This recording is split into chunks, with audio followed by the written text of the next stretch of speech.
Hello बच्चों, मैं उम्मीद करती हूँ कि आप सब बिल्कुल स्वस्थ होंगे और अपनी पढ़ाई में अच्छे तरीके से मन लगा रहे होंगे। जो हमारा सितंबर का महीना है, ये राष्ट्रीय पोषण माह के रूप में मनाया जा रहा है और इस वीडियो में हम आपको पोषण के बारे में, कुपोषण के बारे में और संतुलित आहार के बारे में कुछ जानकारी देंगे। पोषण ये शब्द बहुत बार आपने सुना होगा। पोषण है क्या और क्यों ज़रूरी है हमारे लिए? तो सबसे पहले, जैसे कि मैंने स्टार्टिंग में बोला था कि आप सभी स्वस्थ होंगे और हमें हमेशा स्वस्थ ही रहना चाहिए। तो स्वास्थ्य है क्या? स्वास्थ्य, कई बार हम कहते हैं कि हमें कोई बीमारी नहीं है तो हम स्वस्थ हैं, पर ऐसा नहीं है। हमें कोई बीमारी ना हो, उसके साथ साथ हम शारीरिक रूप से, मानसिक रूप से व सामाजिक रूप से बिल्कुल सुरक्षित हो और निरोग महसूस कर रहे हों, तभी हम स्वस्थ होते हैं। और स्वस्थ रहने के लिए पोषण बहुत ज़रूरी है। तो चलिए हम पोषण के बारे में जानते हैं। पोषण है क्या?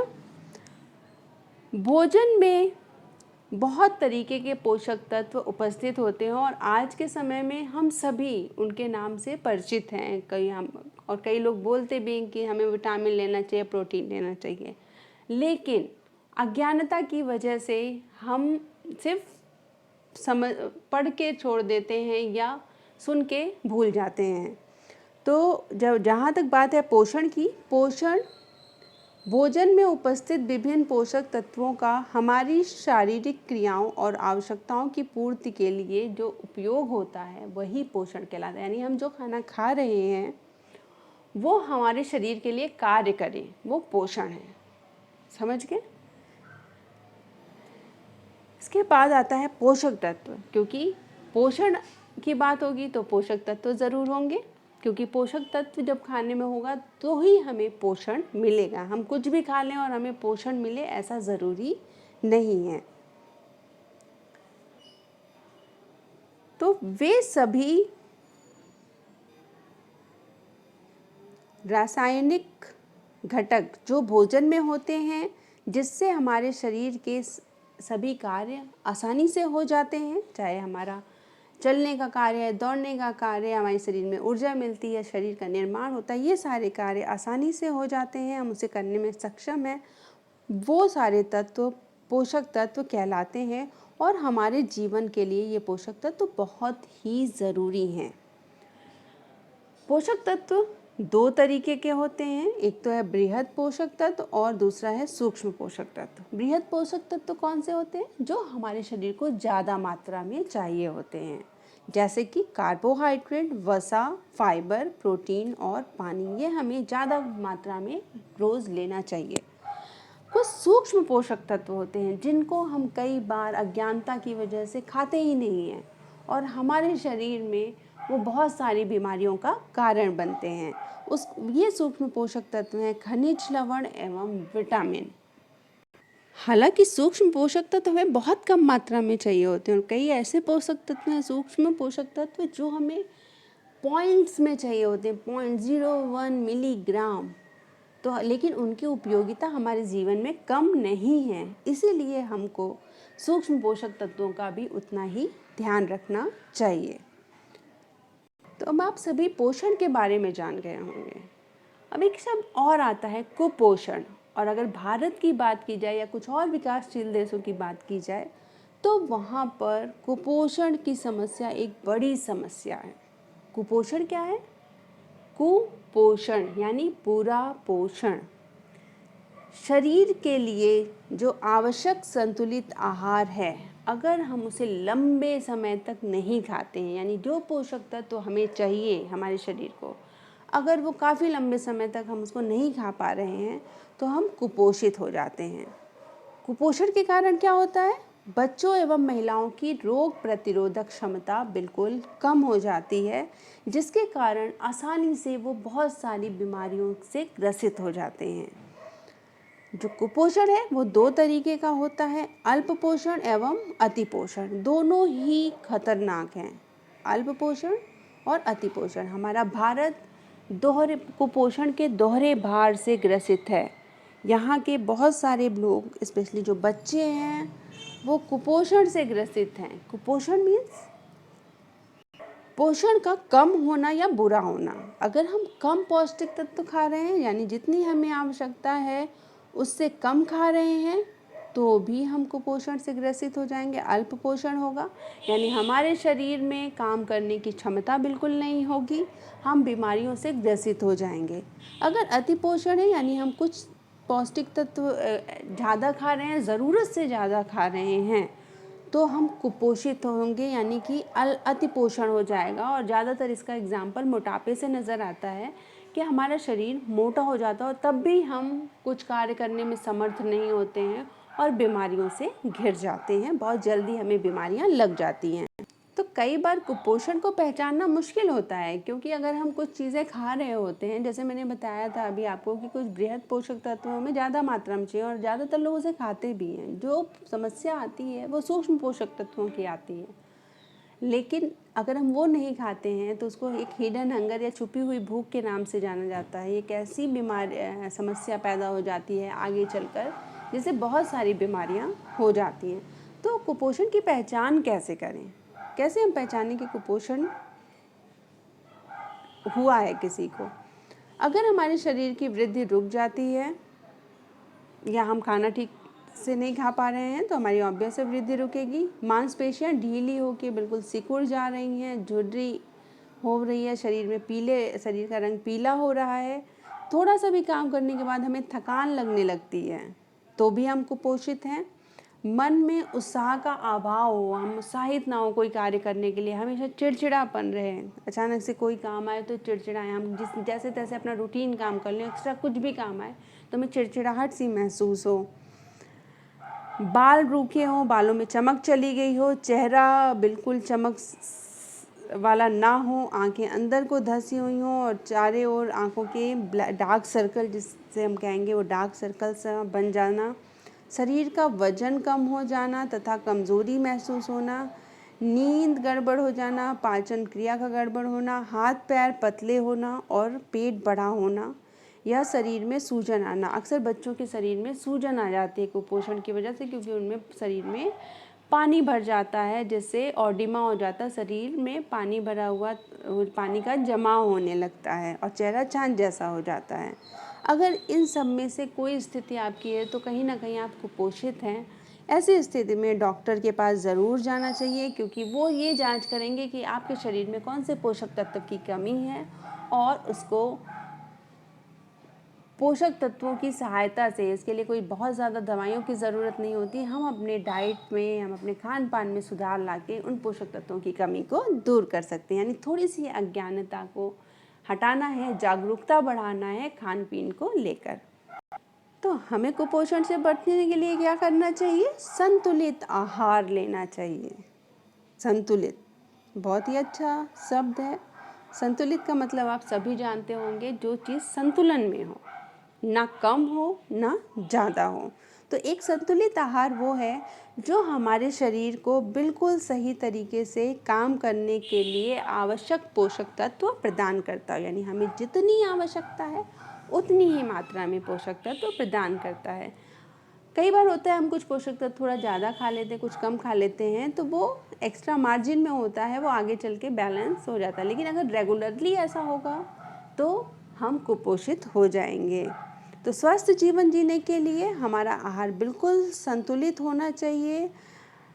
जब भी हम बैलेंस डाइट या संतुलित आहार लेंगे तो हमारे शरीर को पर्याप्त ऊर्जा मिलेगी, रोग से लड़ने की क्षमता होगी हमारे शरीर में, और हमारा विकास पूर्ण रूप से होगा। हम हर काम को उत्साह के साथ कर पाएंगे, हमारा दिमाग भी तेज़ी से काम करेगा। संतुलित आहार कैसे बनाया जाए, हम कैसे संतुलित आहार खाएं? बहुत मुश्किल नहीं है। इसके लिए ICMR ने, भारतीय चिकित्सा अनुसंधान परिषद ने, एक खाद्य समूह बनाया है। और अगर हम इन खाद्य समूह के बारे में जान जाएंगे तो हम अपने आप अपनी डाइट को संतुलित बना पाएंगे, हमारा आहार संतुलित हो पाएगा। ये 5 खाद्य समूह का ग्रुप है और ज़्यादातर हर एक ग्रुप में वही चीज़ें रखी गई हैं वही चीज़ें रखी गई हैं जिनका जो पौष्टिक तत्व समान हो, समान मान के पौष्टिक तत्व जिसमें उपलब्ध हों। तो ये 5 ग्रुप कौन कौन से हैं? पहला है अनाज, जड़ें एवं कंदमूल। दूसरा है दाल, नट और तिलहन। तीसरा है दूध, मांस और उनके उत्पाद। चौथा है फल और सब्जियां। और पांचवा है वसा, तेल, गुड़ और चीनी। जैसा कि आपको इसमें दिख रहा है सीढ़ी नुमा पिक्चर में, इसी के आधार पर ही हमें अपने आहार में इन खाद्य पदार्थों को शामिल करना चाहिए। तो हमें क्या जानना है? हमें इन 5 फूड ग्रुप को याद रखना है और किस फूड ग्रुप में या किस भोजन समूह में क्या आता है उसकी जानकारी हमें पूरी तरह होना चाहिए। जो पहला हमारा खाद्य ग्रुप है या भोजन समूह है वो है अनाज और अनाज के उत्पाद, जिसमें अनाज कौन कौन से आ जाएंगे? चावल, गेहूँ, ज्वार, बाजरा, मकई। इसके साथ साथ जड़े वाली सब्जियां आ जाएंगी, कंद आ जाएंगे जैसे आलू, अरबी, ये सारी चीज़ें आएंगी। ये कार्बोहाइड्रेट का इसका उच्च सोर्स जो है वो कार्बोहाइड्रेट है, जिससे ज़्यादातर हमें कार्बोहाइड्रेट की प्राप्ति होती है जो हमें ऊर्जा देती है। इसके अलावा प्रोटीन भी पाया जाता है। प्रोटीन की जो क्वालिटी है वो बहुत अच्छी नहीं होगी उसकी बायोलॉजिकल वैल्यू, लेकिन फिर भी इसमें प्रोटीन भी कुछ हद तक पाया जाता है। इसके अलावा इसमें अदृश्य वसा, कुछ विटामिन बी, आयरन यानी लोहा, कैल्शियम और फाइबर भी पाया जाता है। दूसरा खाद्य समूह है दलहन, यानी जितनी दालें हैं वो सारी इस ग्रुप में आएंगी। फलियां आएंगी सारी, मूंग, मसूर, अरहर, सोयाबीन, बादाम, सूरजमुखी, सरसों का तेल आदि। दालें एवं तिलहन सेकेंड फूड ग्रुप है। इसमें हमें सबसे ज़्यादा मिलता है प्रोटीन और कुछ मात्रा में ऊर्जा मिलती है। प्रोटीन का रिच सोर्स होते हैं ये, लेकिन यहाँ भी प्रोटीन बहुत अच्छी क्वालिटी की नहीं होती है। और अदृश्य वसा, विटामिन बी, लोहा, कैल्शियम, फाइबर भी पाया जाता है इसमें। तीसरा खाद्य समूह है दूध और मांस वाले उत्पाद। ये प्रोटीन का अच्छा सोर्स माने जाते हैं, हाई बायोलॉजिकल वैल्यू। अगर हम दूध या दूध से बने पदार्थ खा रहे हैं या मांस के पदार्थ खा रहे हैं तो उसमें अच्छी क्वालिटी का प्रोटीन होता है।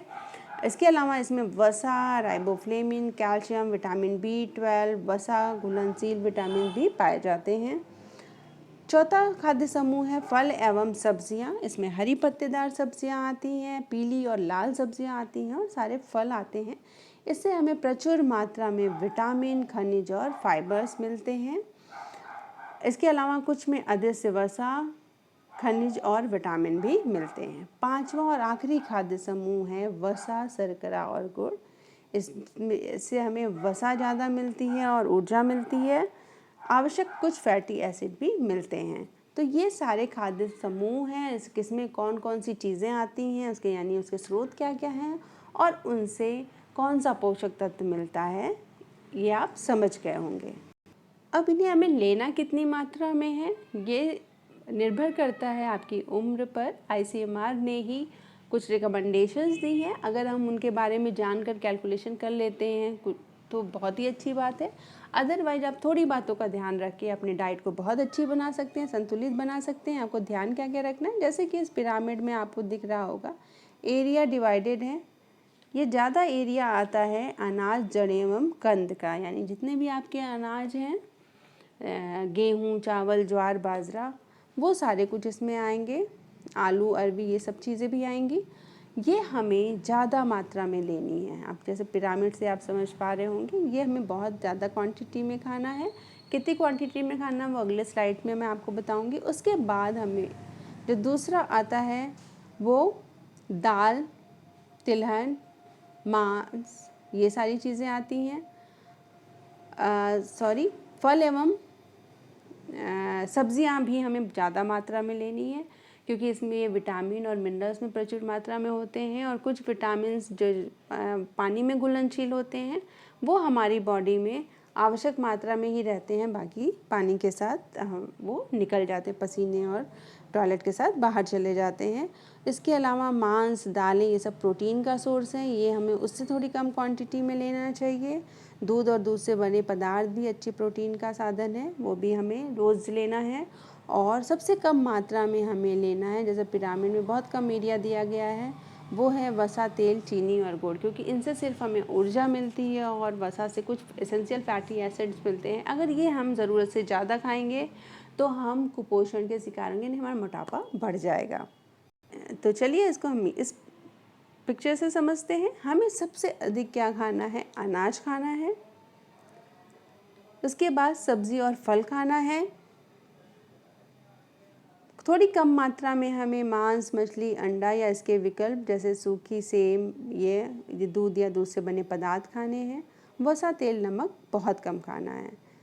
अब आपको ध्यान क्या रखना है, कैसे आप जानेंगे कि आपकी थाली बैलेंस है? सबसे पहले आप 5 फूड ग्रुप्स का ध्यान करेंगे और आपकी हर एक डाइट में पाँचों फूड ग्रुप से कम एक आइटम होना चाहिए। क्लियर? एक कार्बोहाइड्रेट का सोर्स होना चाहिए, आपके अंदर खाने में एक प्रोटीन का स्रोत होना चाहिए, मिनरल्स, विटामिन का स्रोत होना चाहिए और फैट होना चाहिए, फैट एंड ऑयल भी होना चाहिए। ये नहीं कि हम उसको बिल्कुल ही बंद कर दें। हमें कुछ चीज़ें याद रखनी है कि हमें डेली पर्याप्त मात्रा में पानी पीना है। पानी, तरल पदार्थ लेने, इसमें आप पानी ले सकते हो, चाय, सूप, ये सारी चीज़ें आएंगी। इसके बाद हमें हमारे खाने में बिना पके हुए फल एवं सब्जियों को शामिल ज़रूर करना है। दिन में बिना पका हुआ सब्ज़ी और फल मीन्स कि जिसको हम पकाएं ना, गैस पर, आग पर पकाएं ना, ऐसा फल और सब्ज़ी ज़रूर खानी है।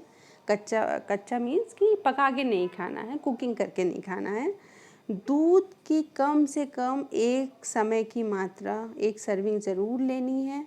कम से कम 100 ग्राम दूध ज़रूर लेना है। दूध किसी भी रूप में आप ले सकते हैं। अगर आप दूध नहीं पी सकते हैं, आपको पसंद नहीं है, तो दही के रूप में लीजिए, पनीर के रूप में लीजिए, मट्ठे के रूप में लीजिए, छाछ के रूप में लीजिए, लस्सी के रूप में लीजिए। आप किसी भी रूप में दूध को ले सकते हैं, लेकिन हर दिन 100 ग्राम दूध हर एक को ज़रूर लेना है। अनाज, आवश्यक ऊर्जा का 75% हमें अनाज ज़्यादा मात्रा में लेना है, ये आपको ध्यान रखना है। कई बार हम अनाज को स्किप करते जाते हैं, आजकल डाइटिंग करते हैं बच्चे, तो कुछ खाना को छोड़ देते हैं, एक टाइम का मील छोड़ देते हैं। हमें ऐसा नहीं करना चाहिए। स्पेशली जो एडोलेसेंट एज की गर्ल्स हैं, जो 9वीं से 12वीं क्लास तक में हैं बच्चे, वो नाश्ता जानबूझकर नहीं करते। उन्हें लगता है वो नाश्ता नहीं करेंगे और वो पतले हो जाएंगे, उनका वज़न फिट हो जाएगा। ऐसा नहीं है। जब भी हम बैलेंस डाइट लेंगे तो हम कभी भी मोटे नहीं होंगे, हम फिट रहेंगे हमेशा। तो बैलेंस डाइट लेनी है, खाने को स्किप आपको नहीं करना है। अनाज कम से कम 75% डेली ज़रूर लेना है अपनी डाइट में, जितनी भी ऊर्जा आपको चाहिए। और चीनी और गुड़ को 5% से ज़्यादा बिल्कुल नहीं खाना है। वसा से हमें कुल ऊर्जा बिल्कुल 15% लेनी है। अनाज एवं दालों का जो अनुपात है वो 4:1, यानी 4 पार्ट हम अनाज का लेंगे, 1 पार्ट दाल का ले सकते हैं। ये हमें ध्यान रखना है। इसके अलावा ऐसे लोग जो शाकाहारी हैं, उनके लिए कुछ महत्वपूर्ण बातें मैं यहाँ बताने जा रही हूँ कि शाकाहारी लोग दाल, सब्जी, फल, तिलहन का सही चुनाव करके उपयुक्त मात्रा में उनको अगर अपने खाने में मिलाते हैं तो वो भी पूर्ण रूप से पौष्टिक आहार प्राप्त कर सकते हैं। मांस के विकल्प में, यानी नॉनवेज जो नहीं खा रहे हैं, वो फली, बीज, सूखे मेवे, टोफू ये खाते हैं। कुछ लोग अंडे भी खाते हैं तो वो भी खा सकते हैं। फली और कम से कम एक हरी पत्तेदार सब्जियां ज़रूर खानी है डेली। जो लोग गाय का दूध नहीं पी सकते हैं, वेगन होते हैं, वो सोया दूध पिएं। इसमें भी कैल्शियम, विटामिन और विटामिन B12 युक्त करके इसको और पौष्टिक बनाया जाता है। दालों को अगर हम अंकुरित करके खाते हैं तो उसका पोषक मान बढ़ जाता है। ज़रूरी नहीं है कि हम पौष्टिक खाने के लिए प्रोटीन की वैल्यू, क्योंकि जैसे मैंने बताया बायोलॉजिकल वैल्यू दालों में कम होती है। अगर आप उसको अंकुरित कर देते हैं, चने को भिगो के, मूंग को भिगो के उसको अंकुरित करके खाते हैं, तो उसकी बायोलॉजिकल वैल्यू वो और अच्छी क्वालिटी का हो जाता है, पोषक मान बढ़ जाता है। सोयाबीन, मूंगफली का हम सेवन कर सकते हैं, ये हमें अपनी डाइट में शामिल करनी है।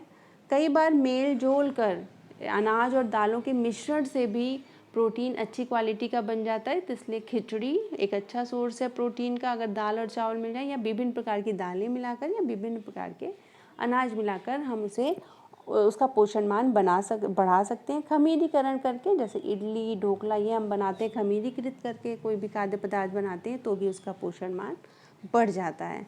और भी महत्वपूर्ण जो बात आपको याद रखनी है वो ये रखनी है कि दिन में कम से कम एक फल का सेवन ज़रूर करें। कई बच्चे कहते हैं फल बहुत महंगा आता है। मैंने कई लोगों से सुना है कि फल तो अब एक लग्जरी आइटम सा हो गया, बहुत महंगा आता है। अगर आप सभी बच्चे हैं, सभी स्कूल जा रहे हो, कई बार आपको देखा है मैंने, आप खाते भी हो, चिप्स का पैकेट ले रहे हो, आप कुरकुरे का पैकेट ले रहे हो या बाहर से कुछ फास्ट फूड स्नैक ले रहे हो, अगर आप उस पर अगर एक चिप्स का पैकेट आप 10 रुपये का खर्च कर सकते हो तो मुझे लगता है कि 5 रुपये से ज़्यादा का केला नहीं पड़ता है आपको, कितना भी महंगा हो। 60 रुपये से महंगा, ज़्यादा महंगा केला नहीं होता है। तो 5 से 10 रुपये के अंदर आप 1 से 2 केला खा सकते हो। तो ये ज़रूरी नहीं कि आप सेब ही खाओ, अनार ही खाओ। जो सीजनल फल हैं, अमरूद का उतना ही पौष्टिक मान है, इन सभी चीज़ों का मान भरपूर है।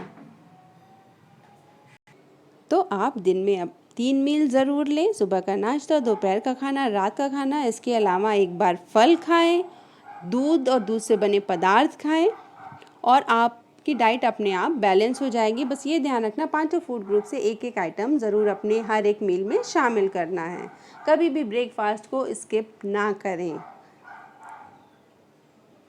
तो मैं उम्मीद करती हूँ कि आप सब काफ़ी कुछ समझ गए होंगे, क्योंकि आप सभी ये सुना होगा, a healthy mind lives in a healthy body. जब भी हेल्दी बॉडी तो हेल्दी माइंड होगा हमारा और हम हैप्पी लाइफ जिएंगे। Thank you so much. आप सभी को पौष्टिक आहार लेना है। धन्यवाद।